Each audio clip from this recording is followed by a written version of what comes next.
Are you a podcaster? Maybe you've got that big idea and you're looking for a network to join. The multi-award-winning Auscast network can get your content to eyes and ears all over the world. Join now for the first month free, and you could be featuring this sound at the beginning of your podcast. Auscast. Simply head to auscastnetwork.com for details. Connect with your potential customers wherever they are. Effective uses Comcast viewership data insights to combine advanced targeting capabilities with premium TV and streaming content, so you can deliver the best ad experiences to your audience no matter how they watch. Visit EFFECTV.com. The most strategic people in the country. We're talking about STRATEGIKON. Please put your hands together for STRATEGIKON. Thank you very much, Andy.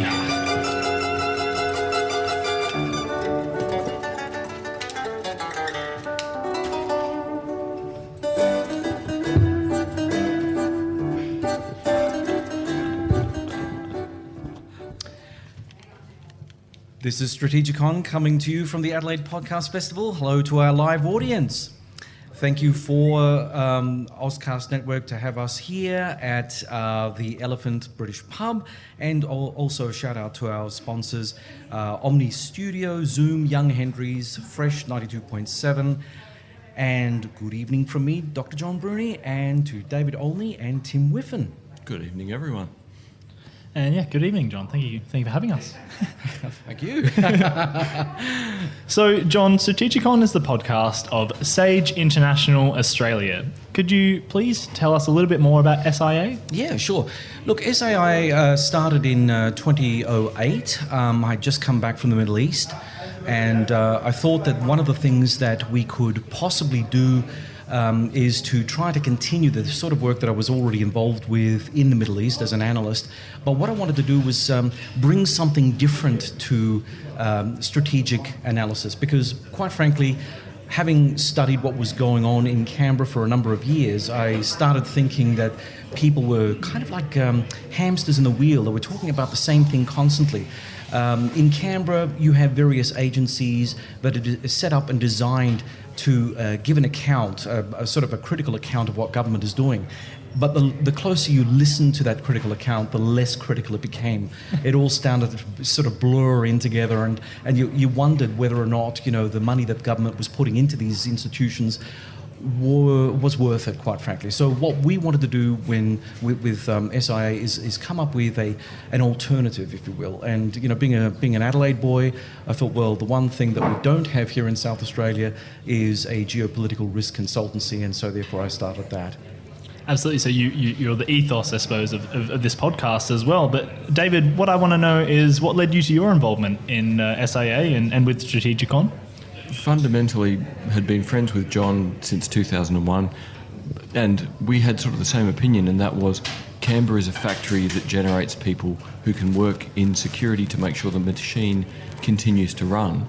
But Canberra wasn't doing a very good job of generating better policy.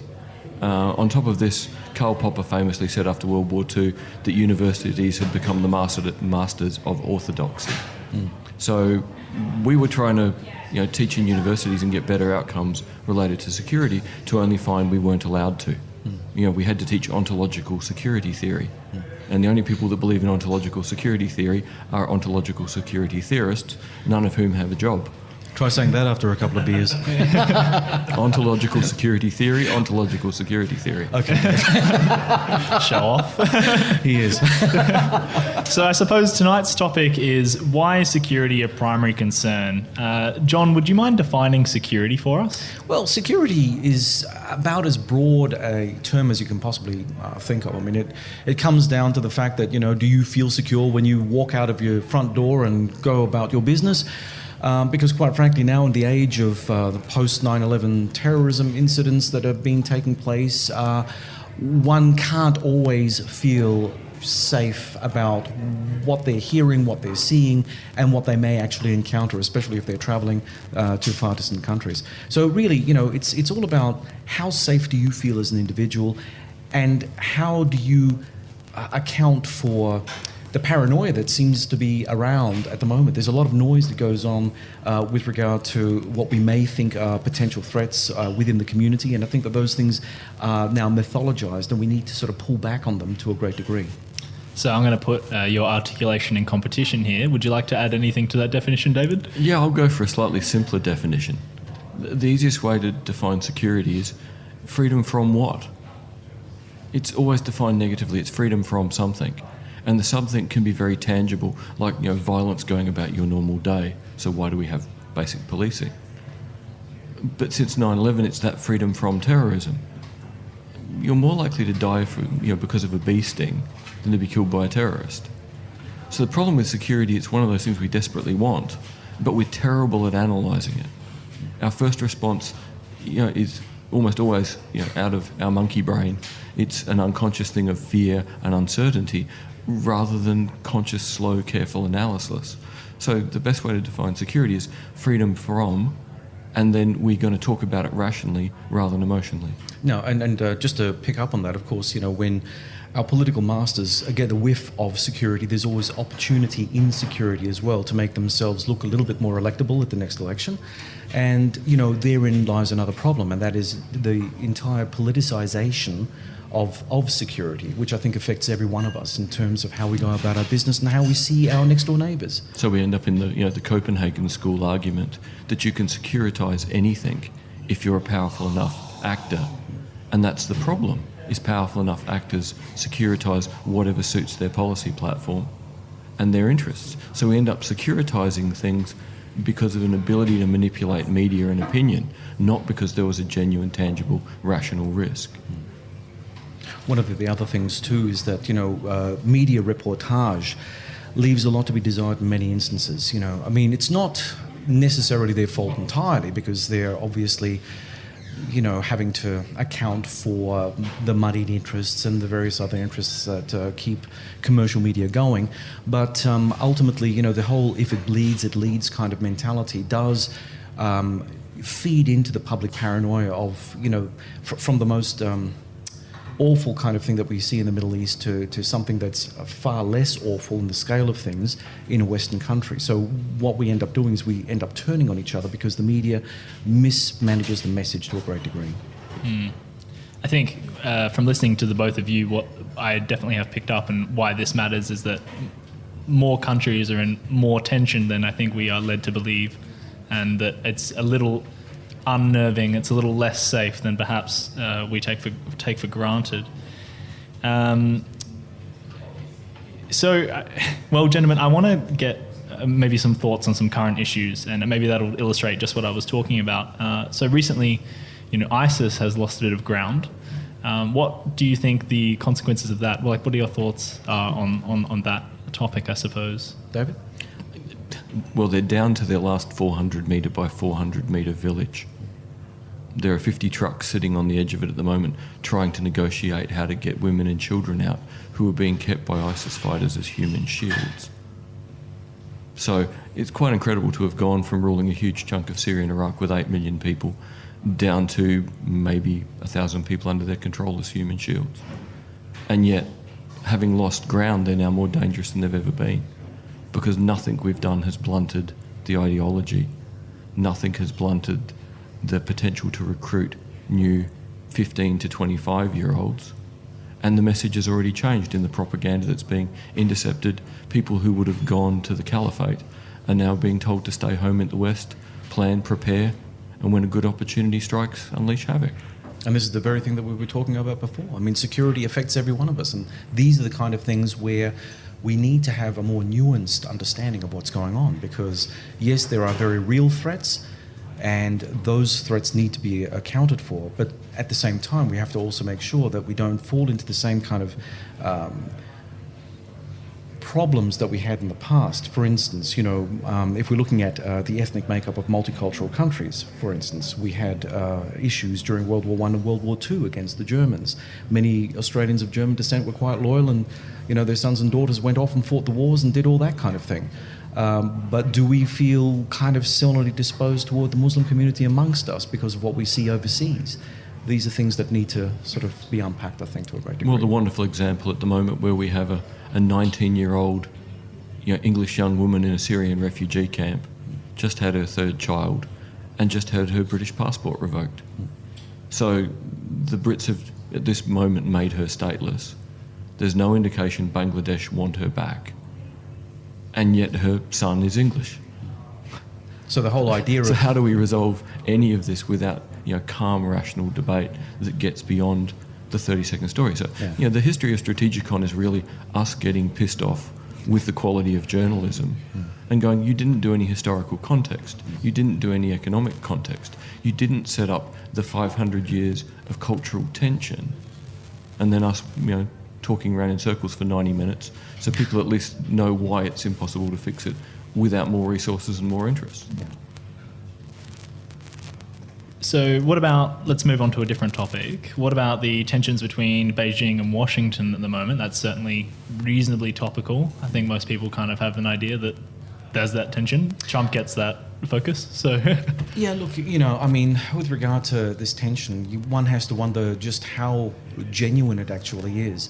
The Chinese own a lot of American debt.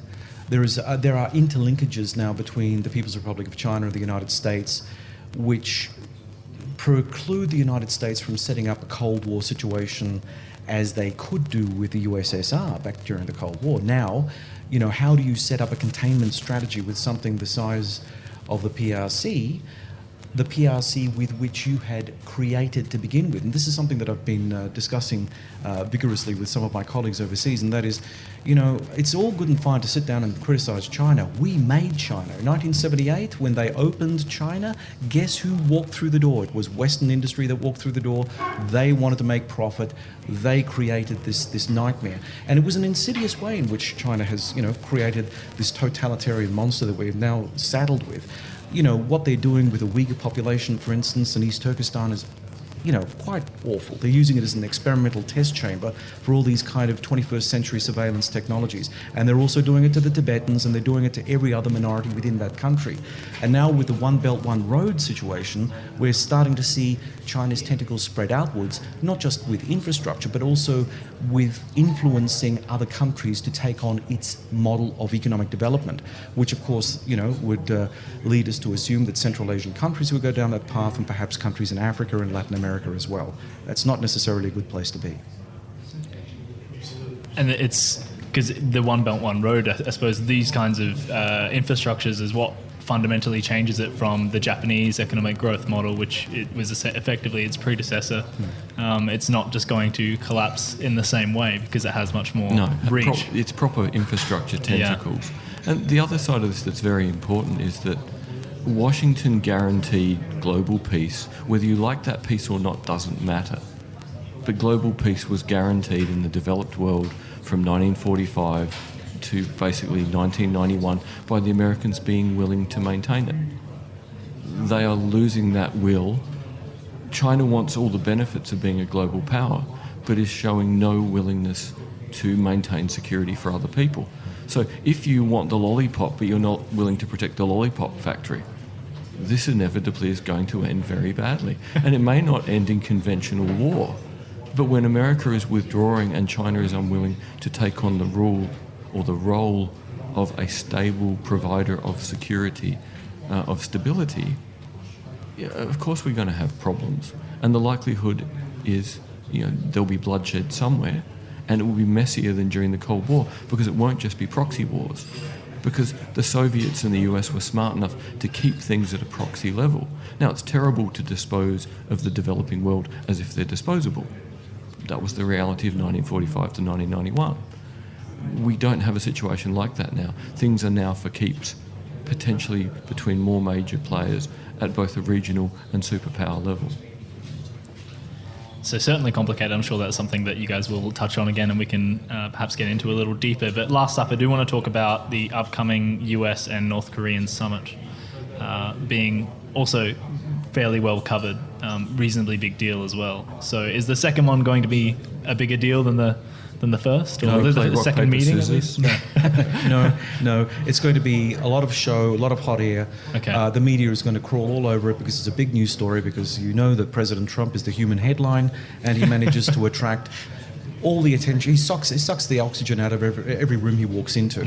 Now, when the summit takes place next Wednesday, all eyes are going to be focused on Trump. But you can almost be guaranteed that there will be nothing of substance that comes out of it, because Kim Jong-un is not an idiot. He's a very smart politician, and he does know that the only thing that he has dangling over everyone in the East Asia area is their nuclear deterrent. He is not going to willingly give his only ace in the hole away cheaply. And to just add to that, Beijing is not going to surrender its buffer against the West on the Korean Peninsula. So there was talk in the media this morning, how is Kim Jong-un going to get to the summit? Will he get on his presidential train and roll along for 3 days? Or will the CCP lend him a plane again, indicating that where he goes on the explicit authorization of Beijing? So what you've highlighted then is that this summit is not independent to perhaps the trade war between the US and Beijing and China. Well, maybe more about that, in as much as North Korea is a stalking horse for both sides to try and get outcomes that China and America can't agree on together independently without talking about North Korea. Well, we've only scratched the surface, I suppose, on these issues. I mean, what you've said is reasonably profound, and hopefully we can take something away from that. But obviously we encourage everyone here to delve a little deeper into the Strategikon podcast, because there's plenty of in-depth conversations about Uyghurs and about the trade war and about the North Korean situation. So there's lots to discuss there. But I suppose for the moment that's going to be a goodbye from us. And thank you very much all for having us here. Thanks very much, Tim. Thank you, everyone. Be alert, not alarmed.